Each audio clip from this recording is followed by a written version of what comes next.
ovary, I will move toward the intercarnal ligament, and I'm just going to locate the left ovary. Okay, this is the method.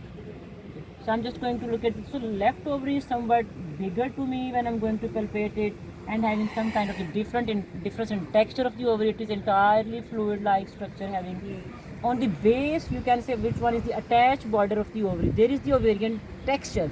I can feel the texture of the ovaries only that at that little one point that is just close to the attached border, and all over you can say here this is the texture that is not of the normal ovary. It is the texture of a follicle that can be the abnormally enlarged follicle that is fluid filled and having the larger size.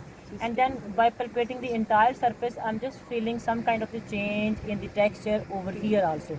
That is somewhat you can say the texture of luteal tissue. This is the tissue of the ovary. I'm talking about the texture on the basis of the difference in the texture of the luteal cells from the ovary. Okay, from here this is the texture of the ovary.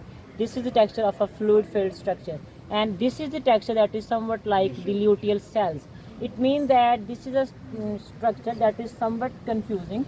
It is having some features like a follicle, and there is a part that is a smaller part that is having some texture of the luteal cells or the luteal tissues.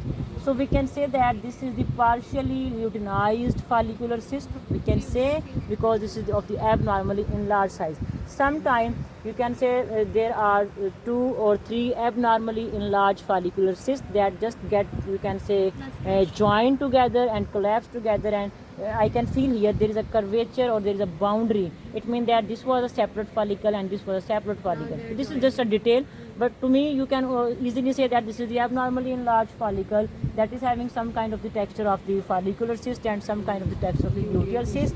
So it is neither the complete follicular cyst nor it is the complete luteal cyst. So we can say that this is the partially luteinized follicular cyst, and this is the cystic ovary, and you can feel the huge change in the size.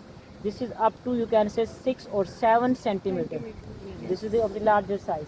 Okay, so we can relate that if it is the, you can say, animal that is having this kind of the structure on the ovary, and we felt here there was some kind of the mucus inside the fluid inside the uterine haunch, and the uterine wall is thin. So this is the obvious sign of the, you can say, the chronic case of the cystic ovaries, particularly having the follicular cyst, or sometime the follicular cysts start to change into the luteal cyst.